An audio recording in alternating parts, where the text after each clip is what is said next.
L'interview de la Grande Bibliothèque, présentée par Narek. Bonjour à tous et bienvenue dans un nouveau numéro de la Grande Bibliothèque. La situation géopolitique mondiale actuelle est, nous le savons, marquée par des tensions croissantes et des transformations profondes dans un monde en transition et incertain, pour reprendre l'expression du président Macron. Entre le retour de la guerre en Europe avec l'invasion russe, renforcée par un affaiblissement de l'Ukraine relative, les rivalités exacerbées avec les États-Unis et la Chine et les crises humanitaires persistantes au Proche-Orient, le climat international semble plus instable que jamais. Pourtant, Frédéric Ancel, dans son ouvrage « La guerre mondiale n'aura pas lieu, les raisons géopolitiques d'espérer », adopte une posture résolument optimiste. Ou du moins, il y démontre que malgré les apparences, un conflit mondial généralisé demeure improbable grâce à divers facteurs géopolitiques stabilisateurs.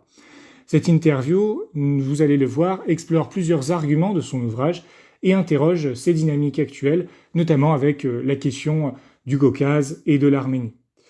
Tout d'abord, une question un peu générale, Monsieur Frédéric Ancel. Je rappelle que vous êtes professeur à Sciences Po Paris, spécialiste de géopolitique et de stratégie. Quels sont, selon vous, les divers facteurs qui, selon les analystes, nous pressent vers une guerre mondiale et comment et par quels moyens la France, d'abord, peut-elle replacer sa stratégie dans le monde et espérer calmer notamment le jeu face à la Russie? Alors, deux questions radicalement différentes. La première, aujourd'hui, les puissances qui pourraient correspondre à une véritable péril sur la, on va dire, sur la stabilité mondiale, elles sont de plusieurs ordres.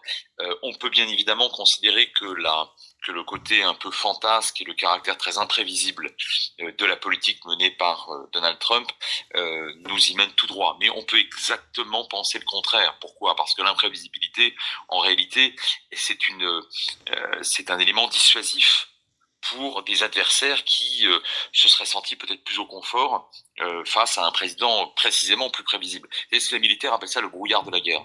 Donc je ne sais pas dans quelle mesure d'ailleurs M. Trump organise son imprévisibilité ou dans quelle mesure, et c'est sans doute les deux d'ailleurs, il est réellement fantasque. Mais dans les deux cas, ça doit en principe inciter un certain nombre d'acteurs à davantage de prudence. Autrement dit, c'est pas forcément quelque chose de fondamentalement négatif. Ensuite, on peut évoquer évidemment Monsieur Poutine. Là, c'est très très peu sa politique est très très peu imprévisible. Il mène une politique résolument impérialiste, extrêmement violente. C'est vrai en Ukraine depuis 3 ans, mais ça l'a été dans plusieurs autres zones depuis son arrivée au pouvoir en 99. Donc là, on a affaire effectivement à quelqu'un qui pourrait constituer un véritable péril. Mais là aussi, je mets une nuance. C'est quelqu'un dont la politique est très proactive, sinon tout à fait virulente, et en même temps, il est relativement prudent. Je veux dire par là que s'attaquer il y a quelques années alors successivement à Grozny, à Alep en Syrie, à la Géorgie bien sûr, opérer des menées en Transnistrie, en Occident dans le cyberespace, envoyer des spadassins au Sahel. Bon, franchement, tout ça n'est pas très risqué. C'était pas très risqué pour la Russie, c'est le moins qu'on puisse dire. Donc on a affaire à quelqu'un qui n'est quand même pas un apocalyptique. D'ailleurs, à chaque fois qu'il parle des risques de guerre nucléaire, enfin, il ne prononce pas le terme. Quand il parle d'apocalypse, il ne met pas son assertion ou sa menace à exécution, puisque en 3 ans de guerre en Ukraine, il n'a même pas enclenché la moindre pré-alerte nucléaire. Il aurait pu le faire. Bon. Je vous donne un troisième exemple, je crois que vous avez mentionné la Turquie. Le pouvoir de M. Erdogan est un pouvoir résolument impérialiste, qui est résolument duplice.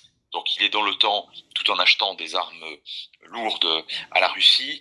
Il prétend menacer les Européens d'une invasion migratoire, mais en réalité, les 3 millions de réfugiés syriens, il occupe une partie du nord de la Syrie pour prétendument les y renvoyer. Bon. Donc, et aujourd'hui, évidemment, il mène une politique d'impérium de la Libye à l'Irak et du Soudan à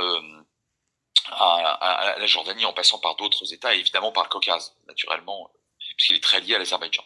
Bon, alors on peut aussi évoquer la Chine avec les menaces sur Taïwan. Mais vous voyez, à chaque fois, en réalité, vous pouvez, à bon droit, nuancer une accusation de dangerosité, hein, faire le procès en dangerosité d'un régime politique, on peut le faire, mais à condition de considérer, et je finis par ça, de considérer que rarissimes sont les régimes politiques et les gouvernements en place acceptant de risquer de mourir, acceptant de risquer de chuter, y compris sur l'autel de la volonté impériale de projeter ses forces à l'extérieur. Rarissime. Et donc, de ce point de vue-là, le concept de dissuasion, pas seulement nucléaire, hein, la dissuasion de manière générale, hein, fonctionne, je ne vais pas dire plus que jamais, a toujours fonctionné, toujours, y compris maintenant. Alors, pour vous répondre très rapidement sur la France peut pas mal de choses, moins qu'auparavant, mais elle ne peut pas modifier les grands équilibres ou les déséquilibres mondiaux. Ça, c'est une certitude. En revanche, on pourrait faire bien davantage avec, d'abord dans le cadre d'une Europe puissance à laquelle j'appelle de mes voeux parce que sans dissuasion et sans crédibilité dissuasive, on n'arrivera pas à terme à défendre nos valeurs et nos intérêts. Mais je pense qu'en attendant même cette Europe puissance, pour constituer un fer de lance ou un moteur à cette Europe puissance, il faut s'allier plus fortement aux Britanniques.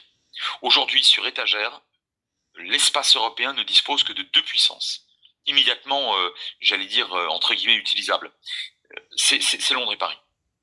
Et ensemble, je le dis et je l'écris régulièrement, on peut faire de très très grandes choses, hein, mais sur tous les océans, en réalité, hein, je veux dire, et sur sur plusieurs continents. Donc je pense que la France doit pouvoir continuer à entretenir une voix forte, mais pour ça, il faut qu'elle soit crédible, qu'elle en ait les moyens, et on aura davantage de moyens de le faire, de nous faire entendre dans un cadre européen puissant, mais surtout, je le répète, j'insiste, avec les Britanniques. Une France qui semble perdre ou fragiliser sa crédibilité, notamment avec les ingérences azéries, nous l'avons vu au niveau des informations et des attaques. En ce qui concerne le Haut-Karabakh, le Vatican a d'ailleurs récemment intensifié son dialogue avec ce pays, tout en appelant à une paix durable. Comment interprétez-vous ce soutien du Saint-Siège, qui reste relatif, à Bakou, dans un contexte où la paix avec l'Arménie reste en négociation ? Eh ben, je vais vous le dire en citant quelqu'un qui n'a pas fait de géopolitique à l'époque et qui est parti il y a exactement 5 ans jour pour jour, qui me manque beaucoup, parce qu'en fait c'était mon père. Et mon père me disait souvent, quand j'étais petit, il vaut mieux faire envie que pitié. Et il ajoutait, quand on n'est pas les plus forts, il faut être les plus sages. Alors ça signifie quoi, cher monsieur ? Ça signifie que si l'Azerbaïdjan entretient des atouts, dispose dans son jeu général d'atouts considérés comme importants, voire précieux. Alors ça a été, avec la crise en Ukraine il y a 3 ans, le gaz naturel. Bon, il fallait que l'Europe assure son approvisionnement de manière très urgente en gaz naturel. Alors la Norvège, ça suffisait plus, le Qatar non plus, l'Algérie posait problème. Évidemment, c'est rabiboché avec l'Azerbaïdjan. Lorsque, sur le terrain, depuis sa victoire en septembre-novembre 2020, l'Azerbaïdjan est plus forte aujourd'hui objectivement dans la région qu'elle ne l'était depuis le cessez-le-feu de mai 94. Bon, donc on ne prête qu'aux riches. Je ne peux pas vous dire autre chose que la puissance au sens général du terme, pas nécessairement de façon agressive, pas nécessairement de manière impériale, mais la puissance de façon générale, avec ses critères, ses paramètres, ses réalités, ça permet d'obtenir davantage à la négociation, ça permet d'obtenir davantage évidemment sur le plan économique, sur le plan diplomatique, etc. Et si aujourd'hui davantage de pays, y compris l'Union européenne, discutent, y compris le marché, avec l'Azerbaïdjan, lorsque le Vatican, qui en principe, je dis bien en principe, n'est pas qu'un semi-État, c'est en principe aussi une force morale par définition et spirituelle, eh bien effectivement entame, poursuit ou développe une proximité avec Bakou, ça signifie cela. Ça signifie, cher monsieur, qu'il faut être puissant. Il n'y a pas le choix. Et ça, c'est vrai depuis sans doute les premières cités sumériennes. Donc là, je vous en parle de manière extrêmement, on va dire, froide, géopolitique, voilà, parce que vous m'interrogez comme géopolitologue. Maintenant, comme citoyen, je trouve ça profondément désespérant. Mais qu'est-ce que vous voulez que je vous dise? C'est le b.a.-ba de la géopolitique depuis des siècles et des siècles. Donc moi, je suis bien évidemment, en ami et soutien fervent depuis toujours de la cause arménienne, tout à fait triste de cette situation. Malheureusement, tant que les rapports de force n'auront pas varié, n'auront pas changé substantiellement, eh bien, on assistera au maintien de ce schéma. Un monde qui assiste donc à l'arrivée et au retour du rapport de force. On l'a vu également en Syrie. Comment qualifiez-vous le nouveau régime d'Al-Shara? Certains le voient comme islamiste radical, d'autres comme davantage pragmatique. Comment interpréter le dialogue qu'ouvre la France actuellement avec ce nouvel État, ce nouveau régime qui, il faut le rappeler, ne possède pas l'ensemble du territoire syrien? Alors d'abord, avant de vous répondre sur la Syrie, je conteste amicalement votre façon de présenter les choses. Lorsque vous dites on est sur un retour des rapports de force. Non mais attendez, les rapports de force ont toujours constitué la matrice non seulement des relations internationales, mais très vraisemblablement celle qui a toujours prévalu entre les collectifs humains et sans doute aussi entre un certain nombre d'individus. C'est le retour de rien du tout. Quand depuis 3 ans, beaucoup de journalistes me disent mais alors monsieur Ancel, c'est le retour de la guerre, en pointant le doigt évidemment sur l'Ukraine. Et je leur dis mais pardon, la guerre sur le continent africain, elle n'a pas cessé ces dernières décennies. Elle n'a pas cessé. Et la guerre dans les années 90 sur le continent européen, elle était de retour déjà en ex-Yougoslavie. Et je vous passe bien évidemment l'intégralité du XXe siècle avec ses horreurs, ses guerres et ses génocides, a commencé bien évidemment il y a 110 ans par le génocide des Arméniens, et je vous passe, le 19e a été relativement plus calme, sauf les guerres coloniales, mais les 18e et 17e ont été extrêmement violents. De quoi parle-t-on? Il n'y a pas de retour au rapport de force, il n'y a pas de retour à la guerre, ça n'a jamais cessé. Et le problème de cette présentation, c'est qu'elle renvoie à une représentation irénique, fausse, liée à un concept totalement inepte qui est celui de mon confrère américain Fukuyama, qui en 90 disait voilà, non, c'est la fin de l'histoire. Je vais vous dire, ça n'a aucune valeur analytique de considérer que la guerre est de retour. Elle n'a jamais cessé. Les rapports de force non plus, puisque vous avez évoqué les rapports de force. Ça, c'est un point sur lequel je suis vraiment extrêmement insistant et j'en parle tout au long de mon bouquin. Maintenant, sur la Syrie, bien sûr que le nouveau pouvoir est de nature islamiste. C'est absolument incontestable. C'est pas parce que Al-Jolani se met un costume et une cravate sous sa barbe que ce n'est pas un islamiste. Seulement, comme dit très bien Gilles Kepel, il a été relooké par les Turcs et les Qataris. Maintenant, il y a une différence, tout de même, avec son parcours, avec son CV, avec son parcours pédagogique de djihadiste violentissime et massacreur jusque-là, c'est que c'est quelqu'un qui a appris à regarder une carte et qui a appris à consulter un tableau à double entrée, un tableau chiffré de l'économie. Alors, l'économie syrienne aujourd'hui, elle est beaucoup plus catastrophique que celle qui prévalait avant l'arrivée au pouvoir de Hafez el-Assad en 70, c'est-à-dire le père de Bachar. La Syrie a pris 50-60 ans dans la vue. Ça, c'est le premier point. Elle exporte strictement rien aujourd'hui. Enfin, elle est dans une situation catastrophique. Premier point. Deuxième point. Sur le plan militaire et stratégique, elle ne tient que par la volonté de la Turquie. Et par ailleurs, vous avez tout à fait raison de le rappeler, elle ne tient qu'une partie. Le nouveau régime ne tient qu'une partie du territoire. 3. Autour de la Syrie, et en particulier au sud, vous avez une puissance aujourd'hui extrêmement redoutable et qui serait absolument dangereuse si Al-Jolani tentait quoi que ce soit sur le plateau du Golan. C'est évidemment Israël, surchauffé depuis le 7 octobre, et doté d'un gouvernement ultranationaliste. Donc, moyennant au regard plus exactement de ces réalités, qu'est-ce que vous voulez qu'il fasse? Est-ce que il devait maintenir son schéma et sa scénographie djihadiste en tentant d'exporter au-delà des frontières ces âneries criminelles? Ah oui, on peut toujours essayer, hein. Il aurait pu essayer, hein. Qu'est-ce qui serait passé? Bon, donc je pense que c'est quelqu'un et son régime autour de lui qui ont conservé la même. Manifestement, on l'a vu avec des massacres d'Alaouites il y a quelques semaines et avec des menaces sur les Druzes et sur les Kurdes.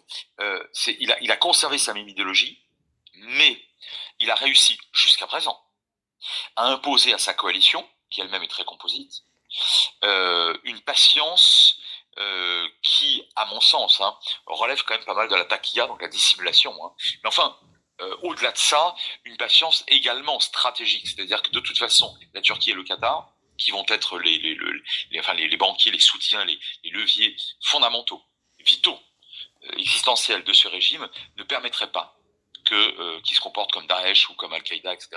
Alors de ce point de vue-là, je finis de vous répondre, la France et l'Europe sont extrêmement heureuses et soulagées, peut-on leur en vouloir, de l'absence de velléité terroriste. Parce qu'au fond, c'est ça le problème. Et vous voyez, ça renvoie à un concept qui est celui du kilomètre émotion. Que si c'est loin, ils ont qu'à se débrouiller entre eux. Et puis je vais vous dire franchement, moi je rencontre des diplomates qui ont ce discours-là, des officiers supérieurs, des politiques bien évidemment, que je rencontre très souvent, comme vous l'imaginer, et beaucoup de journalistes. Je leur dis, et mes étudiants de Sciences Po bien sûr, les gens me disent, bon, après tout, s'ils veulent raconter des horreurs dans la mosquée, pourtant c'est qu'ils ne débordent pas des frontières, c'est qu'ils ne provoquent pas de guerre avec les Slaves voisins et qu'ils ne perpètrent pas des attentats terroristes. Bon, c'est ce qui va se passer. En tout cas, les premières années. Donc je vous dirais que oui, c'est un régime islamiste, mais non, ce n'est pas un régime djihadiste, et pour l'instant, il n'est pas dangereux d'un point de vue, d'un point de vue géostratégique. Vous avez évoqué donc ce soutien de la Turquie. La Syrie ne tient que par la Turquie. Une Turquie d'Erdogan qui semble, en tout cas récemment, être affaiblie par les récentes manifestations. Anecdotiquement, un certain Alexandre Douguin en Russie prédisait la fin d'Erdogan. Pensez-vous que cette fin est proche? En tout cas, elle apparaît comme étant discutée, critiquée. Comment voyez-vous l'avenir de ce régime? Alors c'est toujours très très difficile de pronostiquer la chute d'un régime, en tout cas d'un gouvernement ou d'une coalition. Je constate simplement que depuis 2002, l'AKP est au pouvoir, que depuis 2003, M. Erdogan est au pouvoir, successivement au poste de Premier ministre et de Président, confectionné pour lui d'ailleurs. Alors évidemment, vous allez me dire oui, mais les élections sont pas toujours à la loyale, il y a une pression sur les journalistes, il y a une pression sur l'opposition, on l'a encore vu récemment, ce qui est totalement exact. Néanmoins, on ne peut en aucun cas balayer d'un revers de main le fait que plus ou moins, la moitié de la population, approximativement, la moitié de la population, en particulier bien évidemment celle d'Anatolie, celle des campagnes et des montagnes, soutient ce pouvoir. On peut en raconter ce qu'on veut. C'est de la pensée magique que d'imaginer que Erdogan ne dispose que de quelques pourcents d'opinion favorable et dans les comment on appelle ça, dans les intentions de vote, pardon, que quelques pourcents ou que 10 ou 15 ou 20 ou même 30% d'intentions de vote. Ce n'est pas vrai. La société turque, dont je ne suis pas un spécialiste, mais enfin, je travaille quand même beaucoup malgré tout dessus, puis je lis et j'entends beaucoup d'authentiques spécialistes, y compris de l'intérieur. Cette société, elle a évolué, mais comme la plupart des sociétés moyen-orientales et entre parenthèses occidentales aussi, ces dernières décennies. Et on est aujourd'hui une société qui est beaucoup plus conservatrice, pas forcément d'ailleurs plus nationaliste, mais plus conservatrice en termes de mœurs, et M. Erdogan surfe à fond là-dessus. Bien sûr que la répression, beaucoup de gens en ont assez, ça c'est incontestable, c'est vrai. De grandes manifestations, c'est vrai. Des sondages qui sont toujours difficiles, c'est vrai. Oui, mais enfin, le problème c'est que le jour J de l'élection, il s'en sort globalement en général assez bien. Bon. Donc, enfin, ça reste en tout cas effectivement, il y a quand même un climat qui est délétère, c'est pas contestable. Sur le plan économique, ça fait des années qu'on me vante, que beaucoup d'observateurs économiques me vantent une Turquie qui est capable maintenant de créer des produits à plus haute valeur ajoutée. Ce qui est vrai par rapport à ces dernières décennies. Oui, enfin, je constate que l'inflation n'a jamais été jugulée, que le chômage reste à un niveau élevé, que le niveau de vie progresse très lentement et parfois dans certaines régions ne progresse plus du tout quand il ne recule pas.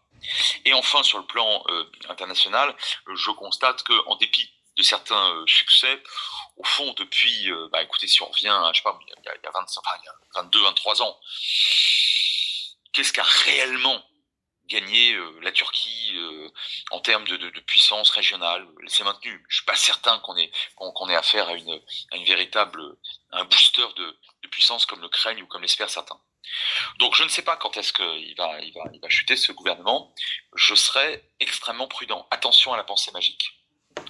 Et on fait les mêmes pronostics sur la fragilité du régime iranien et sur les contestations internes, oui, d'accord. Moi, je disais depuis 3 ans à beaucoup de gens de très bonne foi, de très bonne volonté, dont je me sens intellectuellement très proche, c'est-à-dire des gens qui évidemment étaient contre le régime, contre la République islamique d'Iran, je leur disais attention, une révolution ne se fait pas parce que des femmes portent le foulard. Je suis désolé, ça ne suffit pas.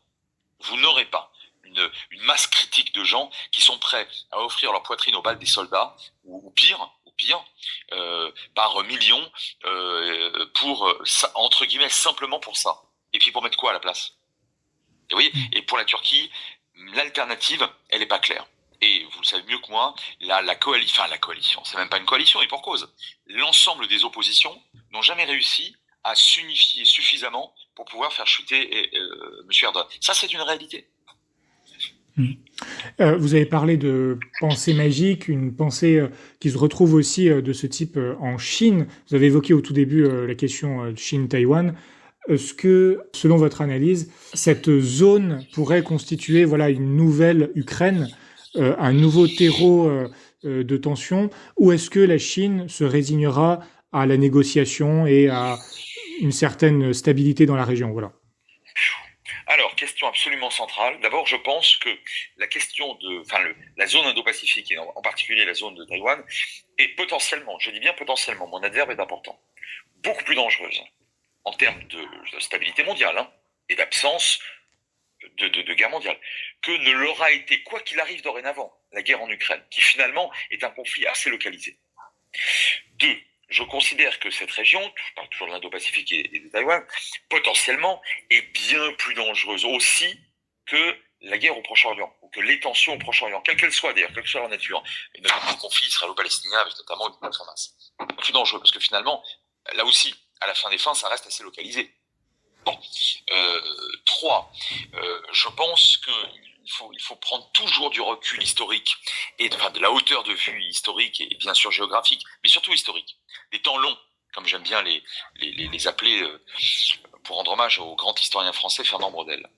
Les temps longs, des siècles ou des dizaines de siècles. Et donc, que voit-on sur la Chine géopolitique lorsqu'on remonte les siècles? Eh bien, on voit la chose suivante. La Chine fait très peu la guerre hors de ses frontières continentales. Très très peu. Quasiment jamais. Sur 27 siècles. Quasiment jamais. Et la Chine répugne à l'usage des armes. Je ne dis pas que la politique de l'actuel Parti communiste chinois n'est pas une politique impérialiste à travers le monde. Elle l'est au-delà de certaines mesures. Mais la nature de cet impérialisme est nettement moins, substantiellement moins militaire que ce que l'Occident, je mets les Russes dedans, ce que l'Occident a pu démontrer depuis pratiquement, je sais pas, Thucydide, depuis Sparte et Athènes, si vous voulez, bon, donc peut-être même au-delà. Alors ça, c'est intéressant, parce que ça signifie que là, le jeu très appris, très apprécié dès l'école, des rapports de force, en Chine, qui est un véritable art, enfin qui est enseigné à la manière d'un art, les rapports de force sont bien perçus, sont bien connus. Et les rapports de force militaires ne seraient pas nécessairement en faveur de la Chine si Xi Jinping ou un successeur décidait d'envahir Taïwan par la force. C'est même le moins qu'on puisse dire. Parce que la 7e flotte américaine, c'est extrêmement sérieux. Et si vous ajoutez aux arsenaux américains et aux flottes américaines, et pas seulement la 7e, que tous les États de la région, tous, alors pardon, pas encore le Vietnam, enfin le Vietnam c'est franchement rapproché des États-Unis, mais le Japon, la Corée du Sud, alors Taïwan, même si c'est pas officiellement établi sur le plan militaire. Les Philippines, bien sûr, ils ont renforcé cette alliance.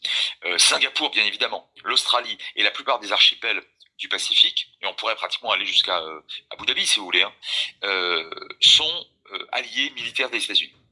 Si vous ajoutez cette réalité-là, enfin cerise sur le gâteau, comme dit mon maître en géopolitique, le grand géographe Yves Lacoste, la géographie ça sert d'abord à faire la guerre. Bon, en tout cas, ça sert d'abord à la comprendre. Envahir Taïwan, c'est très compliqué. Très compliqué. Sur le plan géographique. Et ce sera très compliqué à tenir une fois l'île envahie. Donc quand vous emboîtez toutes ces pièces de puzzle, ce ne sont que des pièces. Et moi je choisis celle-là, mais vous pourriez en choisir d'autres. Par exemple, la volonté, la crédibilité de Xi Jinping vis-à-vis du Parti communiste chinois, puisqu'il a promis qu'il réunifierait. Bon, voilà, c'est une pièce intéressante. Mais moi, je considère que aujourd'hui, pour faire court, L'assemblage des éléments explicatifs, enfin des éléments permettant d'établir comment dirais-je, une vision de ce qui peut se passer, une perspective, sont plus convaincants parmi ceux qui ne sont pas les plus alarmistes. Bon, ma phrase est un peu alambiquée, donc je la résume. Je pense qu'on n'ira pas à la guerre à Taïwan. Et on n'ira pas parce que le Parti communiste chinois risque de jouer et de perdre énormément, y compris son poste, sa place à la tête du pays. J'en suis pas sûr, bien évidemment. D'abord, je connais pas l'avenir, mais je pense que le risque inhérent à la guerre, c'est-à-dire surtout à Taïwan, surtout face à des forces américaines ou pro-américaines, le risque de voir revenir dans des boîtes en bois des dizaines de milliers de garçons chinois, même au prix de la conquête de Taïwan que ne connaissent pour l'essentiel pas du tout évidemment les Chinois du continent. Ah, moi je vais vous dire que si j'étais Xi Jinping, je réfléchirais à deux fois. Moi, avant notamment de se tirer une balle dans le pied, y compris d'ailleurs sur le plan économique. Hein.